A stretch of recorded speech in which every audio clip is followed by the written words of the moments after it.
Gold, trusted gold buyers. మీరు తాకట్టు పెట్టిన బంగారాన్ని విడిపించి ఈ రోజు ఉన్న మార్కెట్ ధరకు కొనబడను.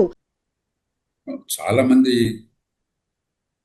అనుకునేది కూడా మీరు చెప్పిందే. అంటే ముందస్తుగా వ్యూహం లేకుండా, ప్రణాళిక పకడ్బందీగా లేకుండా ఒక్కసారి గనక శిరచ్ఛేదనం చేసినట్టయితే, ఐతల్లో ఖమీనీని అగ్రనాయకత్వాన్ని గనక సఫా చేసినట్టయితే మనం యుద్ధం గెలిచినట్టయితే చెప్పి భావించారు తప్ప తర్వాత ఏమవుతుంది ఒకవేళ అనుకున్నట్టు సఫలం కాకపోతే అని చెప్పి ఆలోచించినట్టు కనిపించట్లేదు. మనకు తెలిసినంత వరకు తెలియకుండా ఉన్నదో మనకు తెలియదు. ఇప్పుడు అమెరికాకి వెనక్కి వెళ్ళాలని చెప్పండి ఇబ్బంది ఏంటంటే, ఇప్పటిదాకా ఇరాన్ లేస్తే మనిషిని కాదని చెప్పి అన్నారు. కానీ ఇప్పుడు లేచి మేము అక్కడ అరబ్ దేశాల మొత్తాన్ని చీకాకుల పాలు చేయగలము, అక్కడ ఆర్థిక వ్యవస్థను చిన్నాభిన్నం చేయగలము, అక్కడి నుంచి ముడి చమురు ఎగుమతుల మొత్తాన్ని ఆపేయగలము, సముద్రంలో నౌకాయాన మార్గాలన్నీ మూసేయగలమని చెప్పి రుజువైంది. కాబట్టి ఇక శాశ్వతంగా ఆ ప్రాంతం మొత్తం, ఆ మేరకు ప్రపంచం మొత్తం ఇప్పుడు ఇరాన్కి లోబడి ఉండాల్సి వస్తుంది, అంటే భయపడుతూ ఉండాల్సి వస్తుంది. ఇప్పుడు ఏం జరుగుతుందో తెలియదు. కాబట్టి ఇప్పుడు అమెరికా దృష్టిలో ఆలోచించినట్టయితే, అది పాశ్చాత్య దేశాల దృష్ట్యా ఒక రకంగా చూస్తే మళ్ళాంటి దేశాల దృష్ట్యా కూడా ఆలోచిస్తే శాశ్వతంగా ఈ సముద్రయాన నౌకాయాన మార్గాలన్నీ కూడా తెరిచుంటాయి, దానికి భద్రత ఉంటుంది నమ్మకం లేకపోయినట్టయితే రేపు ఎప్పుడైనా ముప్పు రావచ్చు. కాబట్టి అమెరికాకి ఏంటి ఇప్పుడు ఎట్లా కొట్ల ఆ నౌకాయానాన్ని మేము ఖచ్చితంగా రక్షించగలమని చెప్పిన విశ్వాసం కలిగించాలి. అందుకోసం మీరు చెప్పినట్టుగా ఇతర దేశాలను కూడా మద్దతు కోరటం. ఇప్పుడు ఉదాహరణకి భారత్ ఉందనుకోండి, పక్కనే ఉన్నాం మనం, మన ఓడలు వెళ్ళి అనుకోండి, అక్కడ అమెరికా ఎక్కడి నుంచో తీసుకోవడం అంటే కొన్ని వారాలు నెలలు పడుతుంది. అన్ని చోట్లకి ఓడలు పంపించలేరు. మనకు పక్కనే ఉన్నది, మన హిందూ మహాసముద్రం దరిదాపుల్లో ఉన్నది. కాబట్టి మన ఓడలు అక్కడ కనుక సహకరించినట్టయితే వాళ్ళకి తెలియవుతుంది. కానీ మన సమస్య ఏమిటి, మన ఎవరిని అడగకుండా యుద్ధాన్ని పెట్టుకున్నారు. ప్రపంచానికి ఇవాళ అవసరమే ఆ నౌకాయాన మార్గాన్ని ఓపెన్ తెరిచి ఉంచడం అని చెప్పినది. కానీ అనవసరంగా మనం దానిలో చేపెడితే రేపొద్దున వాళ్ళు టెర్రరిజాన్ని మన మీద గురికి చూడుకున్నట్లయితే మనకి ఇబ్బంది అవుతుంది కదా. భారతదేశం ఉంది, మనకి చాలా పెద్ద ఎత్తున ముస్లిమ్స్ ఉన్నారు, దానిలో 20% మంది షియాలు ఉన్నారు.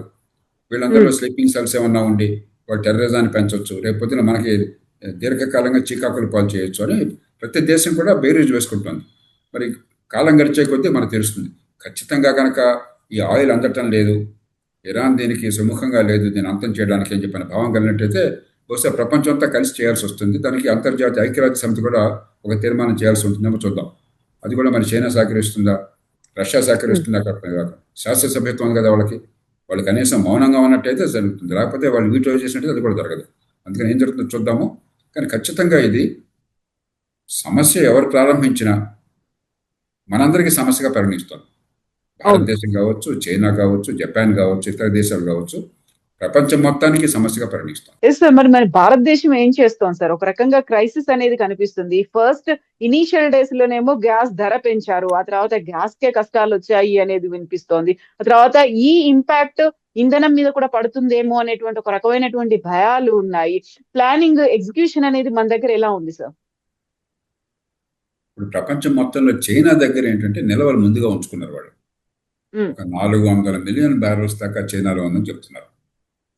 400 మిలియన్ బ్యారెల్స్ అని చెప్పి 400 ఇంటూ ఒక $70 వేసుకున్నా కూడా గతంలో ఉన్న రేటు ఒక $30 బిలియన్ ఒక్క చమురు నిల్వల రూపంలోనే కొని దాచిపెట్టుకోవడం తగ్గింది. మన దగ్గర అంత లేదు. మన దగ్గర అంతా కలిపితే రిఫైన్ చేసిన తర్వాత కానీ చేయకముందు కానీ మొత్తం కలిపితే బహుశా ఒక 100 దాకా ఉందనుకుంటారు. సరిగ్గా ఎవరు చెప్పరు, ఎందుకంటే అంతర్జాతీయ సమాజంలో మన గుట్టంతా బయటపడితే మన మీద ఒత్తిడి పెరుగుతుంది. మనకు అంత లేదు. ఎంత ఎక్కువ పెట్టాలంటే అంత విదేశీ మాత్రమే అక్కడ పెట్టించాలంటే ఏ ఉపయోగం లేకుండా కొనేసి అక్కడ పెట్టుకుంటారు. అది తేలికైన విషయం కాదు, ఒక సమస్య. అలాగే గ్యాస్ ఒకప్పుడు మన దేశంలో మన ఉత్పత్తి మన దేశానికి సరిపోయేది. బాంబే హైలో కానీ మిగతా చోట్ల వచ్చే గ్యాస్ సరిపోయేది.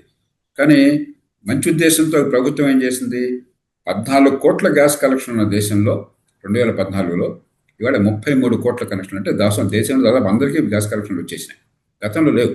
గతంలో కట్టెల పొయ్యిలు వాడేవాళ్ళు, బొగ్గు పొయ్యిలు వాడేవాళ్ళు, కిరోసిన్ స్టవ్లు వాడేవాళ్ళు. ఇప్పుడంతా పోయింది, గ్యాస్ వచ్చేసింది. అంచేత 60-70% దిగుమతి చేసుకోవాల్సి వస్తుంది. మన దేశంలో ఉన్న గ్యాస్ సరిపోవట్లేదు. అందుకనే ప్రభుత్వం మరి వార్తల ప్రకారం కమర్షియల్గా రెస్టారెంట్స్ కానీ షాపులు కానీ మిగతా చోట్ల కమర్షియల్గా మాత్రం నిషేధించారు ప్రస్తుతానికి. ఎందుకంటే ముందు ఇళ్లలో కావాలి కదా, ఇంట్లో పొయ్యిలో పిల్లి రావాలి కదా, వంట వండుకోవాలి కదా మనం. అందులో భారతదేశంలో బాగా వండకుండా ఇది తినం మనం. మన సాంప్రదాయం పచ్చిగా తిండి అలవాటు మనకు లేదు. కాబట్టి దానికోసం ఏర్పాట్లు చేస్తున్నారు. కొంచెం ఇబ్బంది ఉంటుంది, దానిలో అనుమానం లేదు. ఇది ఎంత ఎక్కువ కాలం కొనసాగితే అంత సమస్య ఉంటుంది. ఇరాన్ కొంతమేరకు సహకరిస్తుంది. ఎంత మేర సహకరిస్తుందో మనకు తెలియదు. ఈ మధ్య 2 ట్యాంకర్లు పంపించారట, అనుమతించారట, వచ్చిన భారతదేశానికి వస్తున్నాయి అనుకుంటే వచ్చినాయి బహుశా. కానీ 1-2 చాలా. ఎందుకంటే మనకి దాదాపుగా ప్రతి రోజు 2 రోజులకి ఒక ట్యాంకర్ కావాలి గ్యాస్. 50,000 టన్నులు అలా లెక్కేసినట్టయితే అంత పెద్ద ఎత్తున మనకి కావాలి. అంచేది 1-2 ట్యాంకర్లు సరిపోదు. మనం కూడా మన చేతుల్లో లేదు. మనం ప్రారంభించిన యుద్ధం కాదు. మన చేతుల్లో అంతం చేసే శక్తి మనం కూడా గొంతు కలపగలం. కానీ మరి ప్రపంచం మొత్తం బాధపడుతుంది, భయపడుతుంది. మనకే ఇబ్బంది ఉంటుంది, తట్టుకోవాలి మనం. అందుకని పెద్దానికి ఒత్తిడి తీసుకొచ్చి యాగీ చేసి ఏదో చేయమని చెప్పంటే కొన్ని సందర్భాల్లో మన చేతుల్లో ఉండవు. ప్రపంచంలో పరిస్థితులు మన చేతుల్లో ఉండవు. అమెరికాయే శాసించలేకపోతుంటే మనమే శాసించగలం ఎవరన్నా కూడా. అంచేత ఖచ్చితంగా ప్రభుత్వం కొన్ని చర్యలు తీసుకుంటుంది. మన పొదుపుతనాన్ని పాటించడం, అందరూ ఒక్కసారిగా గ్యాస్ సిలిండర్ కోసం చెప్పి మనం ఇంటింటి పెట్టకుండా, సంక్షోభాన్ని మొదలనీయకుండా కొంచెం సమయాన్ని పాటించాలి, కొద్దిగా ఓపికగా ఉండాలి. నేను అనుకోవటం 2 వారాల్లో ఇది మొత్తం ముగిసిపోతుంది. ఎందుకంటే అంతకు మించి ప్రపంచానికి ఈ ఇంధన సంక్షోభాన్ని తట్టుకునే శక్తి లేదు. ఈ నెలాఖరులోపుగా ఈ పరిష్కారం అవుతుందని ఆశిస్తున్నాను. ఎందుకంటే యుద్ధం అంతకంటే ఎక్కువ కొనసాగితే ప్రపంచం తట్టుకోలేదు. ఇప్పటికే ఆర్థిక వ్యవస్థ చిన్నాభిన్నం అవుతోంది. ఆర్థిక ప్రగతి కుంటిపడుతుంది. ప్రపంచంలో ఇప్పటికే మన దేశం మినహాయిస్తే చాలా దేశాలు ఆర్థిక ప్రగతి కుంటిపడేది. దీనివల్ల ఖచ్చితంగా మాంద్యంలోకి వెళ్ళి రిసెషన్కి వెళ్ళే అవకాశం ఉన్నది. ఈ కారణంగాను డొనాల్డ్ ట్రంప్కి ప్రజాభిప్రాయం అంటే కొంచెం భయం. కాబట్టి అమెరికాలో ఆయనకి మిగతా ఇబ్బందులు లేకపోయినా కూడా అమెరికాలో ఈ గ్యాస్ ధరలు పెరుగుతున్నాయి. గ్యాస్ సిలిండర్ ధరలు అంటే మన పెట్రోల్ ధరలు, ఈ పెట్రోల్ బంకుల దగ్గర ఇప్పటికే పెరగడం మొదలెట్టినాయి. మనలా కాదు. మనం ఏంటంటే మన గవర్నమెంట్ పెంచకుండా పట్టు కూర్చున్నది, ప్రజలకు ఇబ్బంది కలగకూడదని. అమెరికాలో అట్లా ఉండదు. మార్కెట్లో ధర పెరగగానే గ్యాస్ ధర పెరిగిపోతుంది. ఇది కొంచెం సంక్షోభం మొదలుగానే ప్రజాభిప్రాయం వ్యతిరేకంగా అయినప్పుడు కనిపిస్తే ఆయన బహుశా వెనక్కి వెళ్తాడు. కాబట్టి కొంచెం గౌరవప్రదంగా అక్కడ మార్గాలు తెరిచుంటాయి. ఇరాన్ మళ్ళీ అణ్వాయుధాలకు వెళ్ళదని చెప్పిన నమ్మకం ఈ 2 కలగాలి. దానికోసం తంటాలు పడుతున్నట్టున్నారు. సార్, అసలు ఇరాన్ దగ్గర ఉన్నటువంటి అంత కాన్ఫిడెన్స్ ఏంటి సార్? ఇప్పటికి 2 దేశాల మీద పడ్డాయి, 16వ రోజు కంటిన్యూ అవుతోంది. అంత స్ట్రాంగ్ దేశాలు, వాళ్ళ దగ్గర ఉన్నటువంటి డిఫెన్స్ సిస్టమ్ మెకానిజమ్స్ కూడా చాలా పెద్దగా ఉన్నప్పుడు ఇరాన్ ని అంత తక్కువగా అంచనా వేసినప్పటికీ ఇప్పటికి 16వ రోజు కూడా అంత గట్టిగా నిలబడుతోంది. ఇరాన్కి నిజంగా బలం లేదు. వాళ్ళ బలం ఉన్నది ఏంటంటే, ఉదాహరణకి అక్కడికి యథేచ్ఛగా అమెరికా నుంచి లేకపోతే ఇజ్రాయెల్ నుంచి ఈ బాంబర్లు వెళ్ళి, విమానాలు వెళ్ళి దాడి చేస్తున్నారు. ఎవరు అడుగునే వాళ్ళు.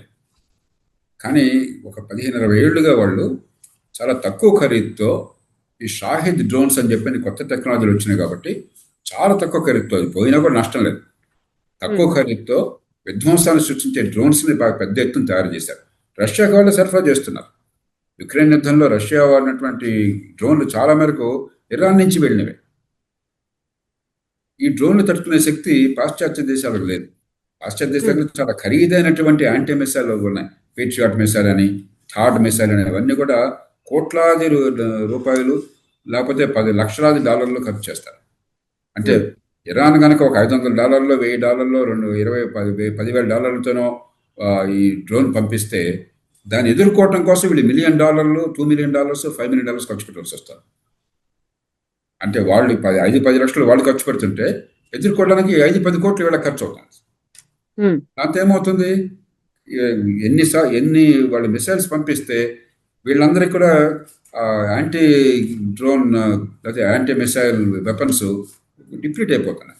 అమెరికా మొత్తం తలకిందులు తపస్సు చేసినా కూడా వాళ్ళు ఉత్పత్తి చేయగలిగేది అమెరికా లాంటి దేశం కూడా, అది ప్రపంచ యుద్ధం లాంటి చూస్తే ఉత్పత్తి పెంచుతారు. మామూలుగా వాళ్ళు ఉత్పత్తి చేసేది కొన్ని వందల్లో ఉంటుంది ప్రతి సంవత్సరం. తొలి 24-36 గంటల్లోనే 800కు పైగా పేట్రియాట్ మిసైల్స్ని కోల్పోవాల్సి వచ్చింది అమెరికా. మొత్తం యుక్రెయిన్ యుద్ధంలో ఈ 4 ఏళ్ల కాలంలో యుక్రెయిన్ వాడింది 800 కూడా లేవు వాళ్ళు పేట్రియాట్ మిసైల్స్. ఒక్కరోజు అన్ని మిసైల్స్ను పోగొట్టుకోవాల్సి వచ్చింది. కాబట్టి ఎసిమెట్రిక్ వార్ఫేర్ అంటారు. తక్కువ ఖరీదుతో ప్రత్యర్థిని చీకాకు పెట్టడం నేర్చుకున్నారు ఇరాన్ వాళ్ళు. దానికి అమెరికా సిద్ధపడలేదు. అందుకని ఇప్పుడు యుక్రెయిన్ దగ్గర సాయం కోరుతున్నారు. ఎందుకంటే రష్యా నుంచి ఇలాంటి ఈ డ్రోన్లు కానీ, ఈ షాహిద్ మిసైల్స్ కానీ వెళుతుంటే దాన్ని ఎదుర్కొనేటువంటి టెక్నాలజీని యుక్రెయిన్ రూపొందించుకున్నారు. వాళ్ళు కూడా తక్కువ ఖరీదుతో ఎదుర్కోగలుగుతున్నారు. వాళ్ళ నుంచి ఇప్పుడు నేర్చుకుంటున్నారు. కానీ ఇవన్నీ ఇప్పుడు నేర్చుకుని ఇప్పుడు మొదలెట్టి, ఇప్పుడు ఆకలిస్తోందని చెప్పంటే ఇప్పుడు కూరగాయలు తీసుకొచ్చి ఇప్పుడు కోసి ఇప్పుడు వండి టైం పడుతుంది కదా. క్షణాల్లో జరగదు కదా. కాబట్టి ఎసిమెట్రిక్ వార్ఫేర్, పెద్ద ఖర్చు లేకుండా, మీకు రక్షణ లేకపోయినా కూడా ఇతరుల మీద దాడి కొట్టి వాళ్ళు ఇబ్బంది పెట్టడం ఎలాగో నేర్చుకున్నారు. రెండోది చాలా కీలకమైన ప్రాంతంగా పెట్టడం ఆయువు పట్లు. అక్కడ ముడి చమురు తీసుకొచ్చేటువంటి ఆ ఇన్ఫ్రాస్ట్రక్చర్ కావచ్చు, ఎగుమతి చేసే ఇన్ఫ్రాస్ట్రక్చర్ కావచ్చు, ఓడలు పోకుండా నేవల్ బ్లాకేడ్ చేయడం కావచ్చు, అక్కడ హార్మస్ స్ట్రైట్లో ఈ ఆ ప్రాంతం మొత్తంలో నౌకాయానం మొత్తాన్ని ఆపడం కావచ్చు, రేపొద్దున మంచినీళ్ళకు కూడా ఆపేస్తామని భయపెట్టడం కావచ్చు, అలాగే ఇంటర్నేషనల్ ఎయిర్పోర్ట్స్ లాంటి వాటిని దాడి చేయడం కావచ్చు, ఇవన్నీ నేర్చుకున్నారు. కాబట్టి ఇప్పుడు సౌదీ అరేబియా ఏం చేస్తోంది, తూర్పు తీరంలో మామూలుగా అక్కడ ఎక్కువగా ఆయిల్ని ప్రపంచానికి ఎగుమతి చేస్తారు. ఆ తూర్పు తీరంలో ఉన్నటువంటి అబ్కైక్ అని ఒక నగరం ఉన్నది, అది పర్షియన్ గల్ఫ్లో ఉన్నది. అక్కడ ఇరాన్ దాడులు వస్తాయని చెప్పని, లేకపోతే హార్మోస్ స్ట్రైట్ నుంచి వెళ్ళడానికి సాధ్యం కాదని చెప్పని వాళ్ళు ముందుగానే పైప్ లైన్ పెట్టుకున్నారు. పశ్చిమ తీరానికి పోతుంది. పశ్చిమ తీరంలో యాన్బూ అని చెప్పిన ఒక నగరం ఉంది, ఆ నగరానికి వెళ్తుంది. రోజుకి 7 మిలియన్ బ్యారల్స్, అంటే సౌదీ అరేబియా ఉత్పత్తి చేసే మొత్తం దాదాపు అక్కడికి వెళ్ళిపోతుంది. అక్కడ పంపిస్తున్నారు. ఇప్పుడు అక్కడి నుంచి సూపర్ ట్యాంక్స్లో పంపిస్తున్నారు. కాబట్టి ప్రత్యామ్నాయ మార్గాలని ప్రపంచం ఎంచుకోవాలి, ఎందుకంటే అవన్నీ చాలా ఖరీదైనటువంటి. ఈ అనుభవం తర్వాత బహుశా ఇక రేపొద్దున ఇలాంటి సమస్య అనేది ఎట్లా అని చెప్పి ప్రపంచం చాలా పెట్టుబడి పెట్టాల్సి వస్తుంది. కొన్ని ఏళ్ళు పడుతుంది ఆ మార్గాల్లో ఏర్పడుకోవాల్సిన అవసరం. ఆల్టర్నేట్స్ అనేది ప్రతిసారి ఇప్పుడు కరోనా సడన్ గా వచ్చినప్పుడు మనం ఆల్టర్నేట్స్ చూసుకున్నాం, ఏమున్నాయి ఇంపాక్ట్ కాకుండా ఉండడానికి, స్టాండ్ స్టిల్ అవ్వకుండా ఉండడానికి. అలాంటి పరిస్థితి ఒకవేళ వస్తే అనేది మళ్ళీ మనం ఊహించుకోవాలి, ఎందుకంటే హార్ముజ్ జలసంధి మీద ఇంపాక్ట్ అనేది చాలా ఉంటుంది కాబట్టి. ఆ దిశగా కేంద్ర ప్రభుత్వం ఏమైనా ప్లాన్స్ చేసిందా సార్?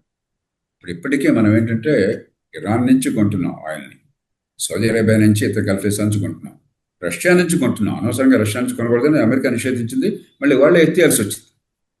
ఎందుకని, లేకపోతే చమురు ధరలు మరీ పెరిగిపోతాయని చెప్పాను. కాబట్టి ఇప్పటికే మనం డైవర్సిఫై చేసాం. ఒక చోట నుంచి కొంటాం కాకుండా అమెరికా నుంచి కొంటున్నాం. వెనిజువేలాలో ఆలోచిస్తే అక్కడి నుంచి కొనడానికి సిద్ధంగా ఉన్నాం. ఎక్కడ వీలుంటే అంటే ఎన్ని ఎక్కువ చోట్ల నుంచి కొనే అవకాశం ఉంటే అంత ఎక్కువగా మనకి కొంచెం భద్రత ఉంటుంది. ఇక రేపు పొద్దున దీర్ఘకాలం చేయాలని చెప్పంటే నిల్వ సామర్థ్యాన్ని పెంచుకోవాలి మనం. అలాగే ప్రపంచం దీర్ఘకాలికంగా దీన్ని తట్టుకోవాలంటే పరిస్థితులు అని చెప్పంటే ప్రత్యామ్నాయంగా పైప్ లైన్స్ కానీ, ఇప్పుడు ఎలాగైతే సౌదీ అరేబియా మీకు అబ్కైక్ నుంచి యాన్బూ దాకా పైప్ లైన్ 1400 కిలోమీటర్ల పైప్ లైన్ వేసుకున్నది, అలాంటివి ఒక్కరోజు వచ్చే కాదు, కొన్ని $100 కోట్ల దానికోసం ఖర్చు పెట్టాల్సి ఉంటుంది. ఆ ఖర్చుకి ప్రపంచం సిద్ధపడాలి. ఆ మేరకు ప్రపంచం మీద భారం పెరుగుతుంది, ఆయిల్ ఖర్చులు పెరుగుతాయి, ఆయిల్ ధరలు పెరుగుతాయి ఆ మేరకు. కానీ తప్పదు, ఎందుకంటే ఇప్పుడు ఇంధనం లేకపోతే ప్రాణాంతకం అవుతుంది. ఇంకో బహుశా 20 ఏళ్ళు దాటిన తర్వాత కాలక్రమేణా ఎలక్ట్రిక్ కార్లు, పెద్దగా పెట్రోల్ డీజిల్ అవసరం లేని లోకం వచ్చిన తర్వాత అప్పుడు ఇబ్బంది ఉండదు. కానీ అప్పటిదాకా వచ్చే 15-20 ఏళ్ల పాటు ఈ అనుభవాన్ని దృష్టిలో పెట్టుకుని యుద్ధం అంతమైన తర్వాత కూడా దినదినగండా 100 ఏళ్ళ ఆయుష్ మనకి. ఎంత టైం పడుతుంది అనుకుంటున్నారు సార్ మీరు యుద్ధం ఆగడానికి?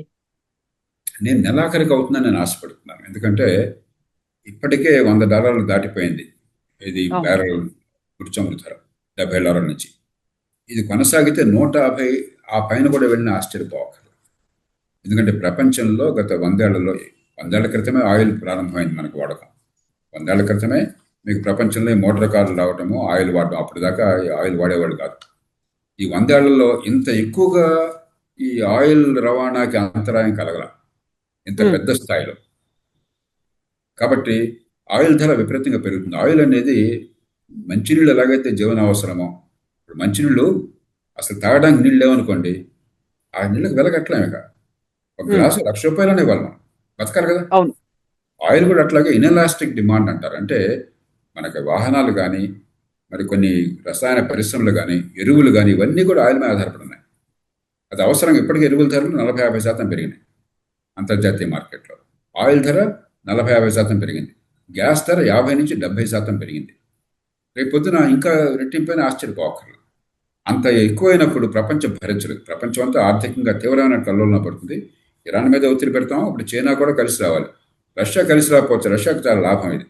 ఎందుకంటే ఇక్కడ గల్ఫ్ ప్రాంతాల నుంచి ఆయిల్ అందకపోయినట్టయితే, గ్యాస్ అందకపోతే అమ్ముకునేది ఎవరు? రష్యా. ధర పెరిగితే లాభం వచ్చేది వరకు రష్యాకి. కాబట్టి రష్యా కలిసి రాకపోవచ్చు, కానీ చైనా బహుశా కలిసి రావచ్చు.